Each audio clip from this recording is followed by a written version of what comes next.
Alors, j'aimerais, avant d'aller dans le vif du sujet, céder la parole aux officiers du CDIF pour qu'ils vous adressent un mot de bienvenue. Alors, j'invite Mme Gisèle Desrosiers, présidente. Alors, mesdames et messieurs, chers collègues, bienvenue à cette assemblée annuelle du CDIF. Comme disait notre directrice générale, nous sommes cette année en mode virtuel. Habituellement, nous faisons notre assemblée annuelle dans le cadre d'un événement en collaboration avec une institution ou une de nos associations membres.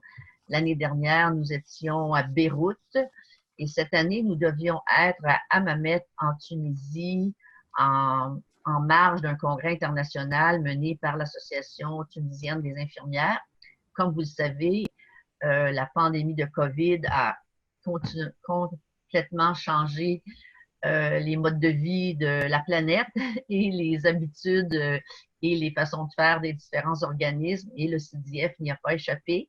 Alors, ça nous permet de mettre de l'avant un mode différent pour tenir l'assemblée annuelle.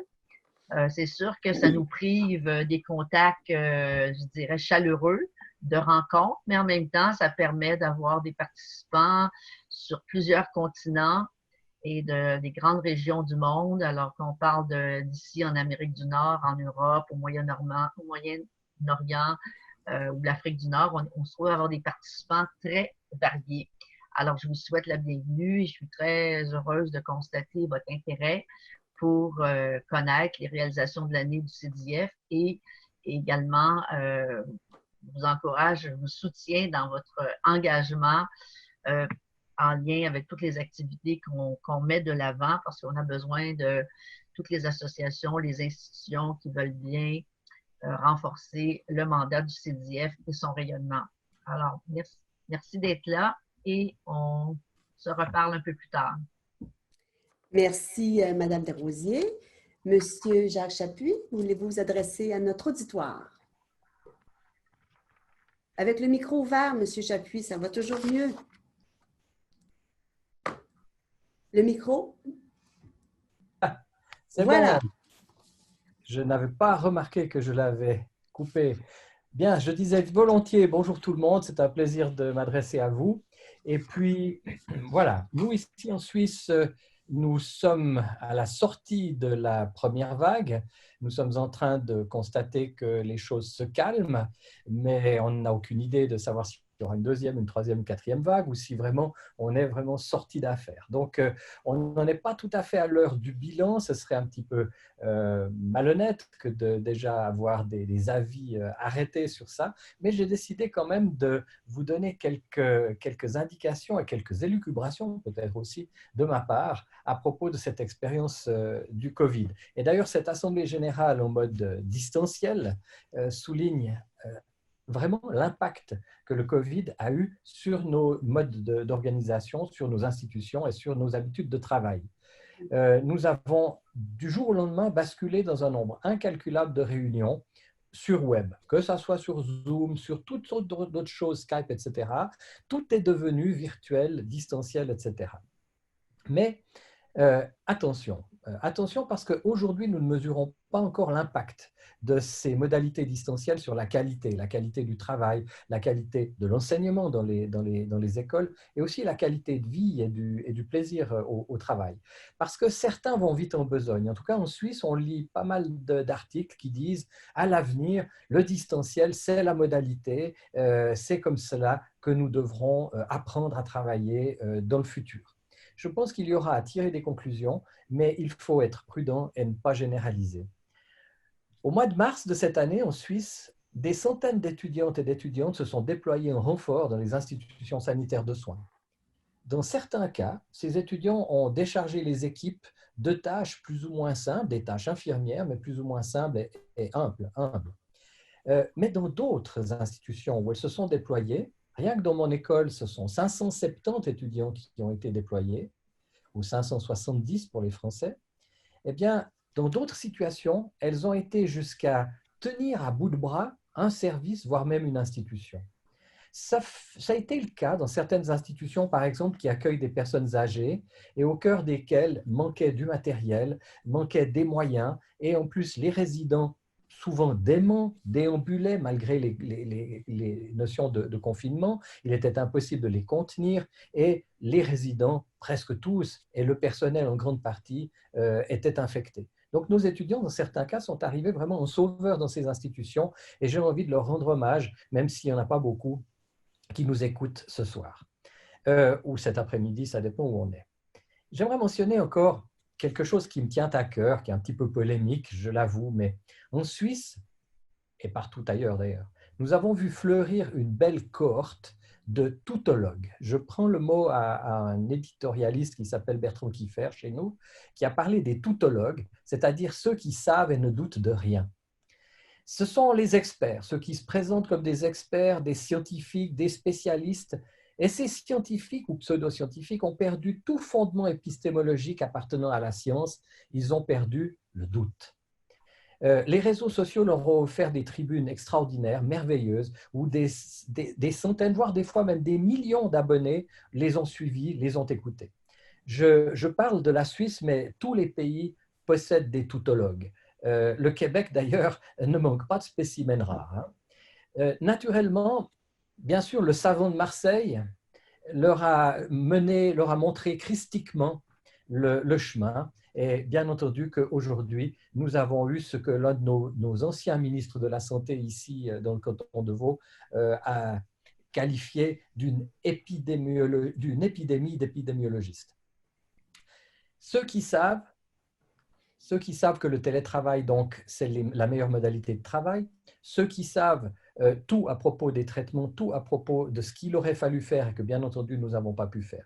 Si je vous parle de cela, c'est parce qu'en tant que formateur, j'ai envie de dire qu'il faut que nous nous rappelions, nous les formateurs, nous dans les institutions universitaires de formation, que notre rôle, c'est de former une relève à la pensée critique et au doute scientifique.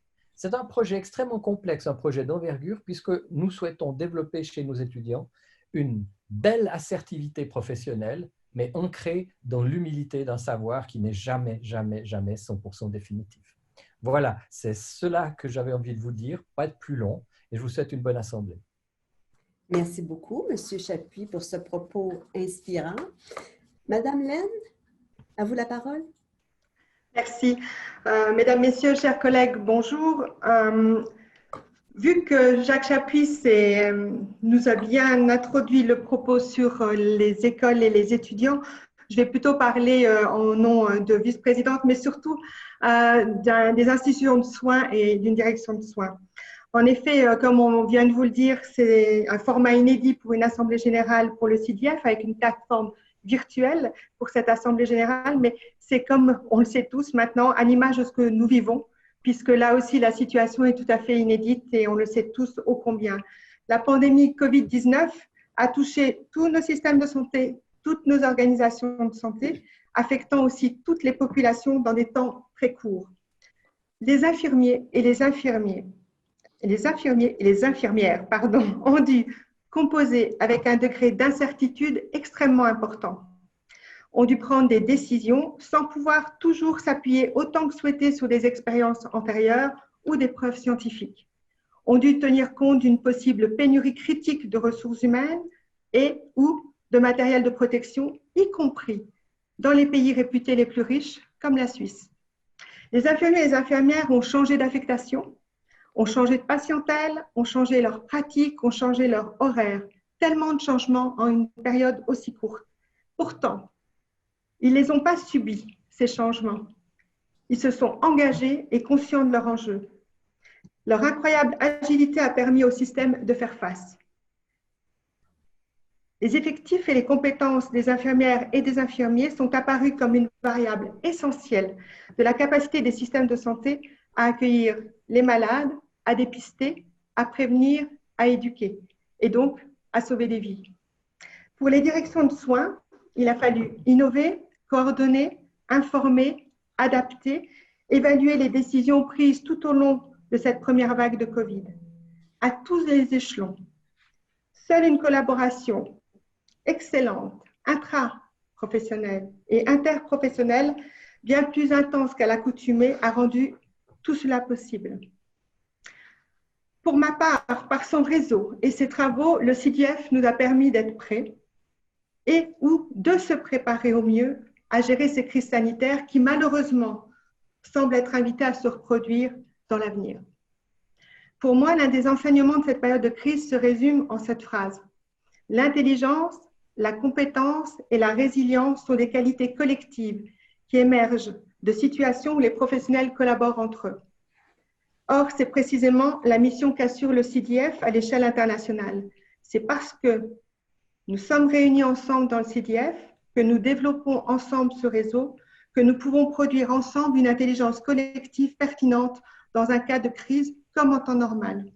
Le CDF a donc plus que jamais, pour moi, une vraie bonne raison d'être, encore plus qu'avant, et nous tous devons tout mettre en œuvre afin de le développer encore plus fortement les prochaines années. Voilà, je vous souhaite une excellente, belle séance et je vous remercie d'être avec nous. Merci beaucoup, Madame Laine, pour votre mot de bienvenue. Monsieur Guillemette, est-ce que vous souhaitez vous adresser à notre auditoire? Alors, bonjour, chers collègues. En tant que trésorier du CDF, il me fait vraiment plaisir de vous souhaiter la bienvenue là, à notre assemblée générale annuelle d'une façon plus technologique. Alors, je ne vais pas reprendre les propos de mes collègues là, qui viennent de faire mention. Je suis entièrement d'accord avec eux. Toutefois, j'aimerais juste dire quelques mots, des mots qui, au cours de cette pandémie, nous a éclairé. Le mot courage, le mot innovation, jugement clinique, leadership et agilité. Je crois que ce sont les mots qui résument bien tout le potentiel que les soins infirmiers ont démontré jusqu'à ce jour durant cette pandémie. Alors, merci et on se retrouve plus tard pour la présentation du budget. Merci. Merci beaucoup, Monsieur Claudel. Merci à tous les officiers pour ces mots bien sentis.